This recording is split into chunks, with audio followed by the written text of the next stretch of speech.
እግዚአብሔር ከኃጢአት ሁሉ የሚጠላው ምንድነው? ትዕቢት ነው። የዲያብሎስ የመጨረሻ ኃጢአቱ ትዕቢት ነው። ሰው ትዕቢተኛ እንደሆነ የምታውቁት እኔ በጣም ኃጢአተኛ ነኝ፣ እኔ አይገባኝም ይላል። የሆነች ቦታ ላይ ግን ጫን አድርጉት፣ እንደ ኮምፒውተር በተን የሆነች ቦታ ላይ ነካስ ታርጉት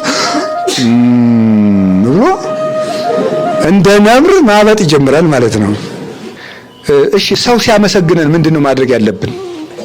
እናንተ ጥሩ ናችሁ ሲለን አዎን ካም ትዕቢት ነው ብለናል። አይደለውም ስንል ደግሞ መመጻደቅ ነው አልኳቸው። አሁን እኔ ምዕመናን ራሱ ይሄን ጠይምተትና ተለማምደውታል። አሁን ይቆሙና እኔ የማይገባኝ ወንድማችሁ በፊታችሁ የሰበካ ጉባኤ ሪፖርት ለማቅረብ እንደዚያ የሚለው የማይገባኝ ወንድማችሁ እንደዚያ በቃ ዝም ብለህ አታቀርብም ወይ ነው? ዝም ብለህ አቅርብ። ለምን እንደዛ ትላለህ? ካልተገባ ዝም በል። እንደዚህ ሆኖ በቃ በእናንተ ጸሎት ምናምን እንደዚህ ሲል ይሄ ነውር ነው አይባልም።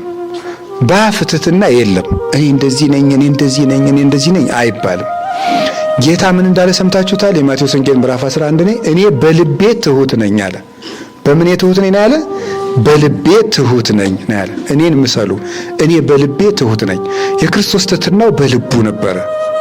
አፋዊ ትሕትና ኧረ አይገባም የሚለው እንዴት እንደሚሰለች የውሸት እኮ ነው።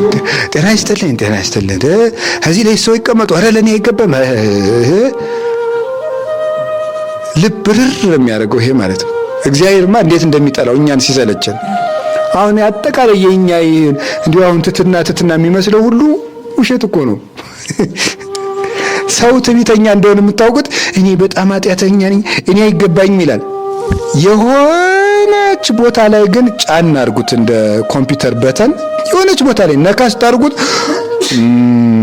ብሎ እንደ ነምር ማበጥ ይጀምራል ማለት ነው። የሁላችሁ ችግር እኮ እሱ ላይ ነው። እንደ ነምር እኮ ነው። እንከባበራ ይላል። እንደዛ ነው ማለት የሚጀምረው። ይህ እንዲሁ ምስኪን እንዲሁ አንዱ መነኩሴ እንዲህ አለ።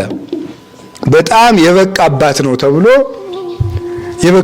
ተባለ። ከዛ አንድ አባት እስኪ አምጡት ልፈትነው እንግዲህ ከበቃ ብለው አባ እንዴት ነው የበቁ ነው ይባላል አለው። እንግዲህ ነው አለ።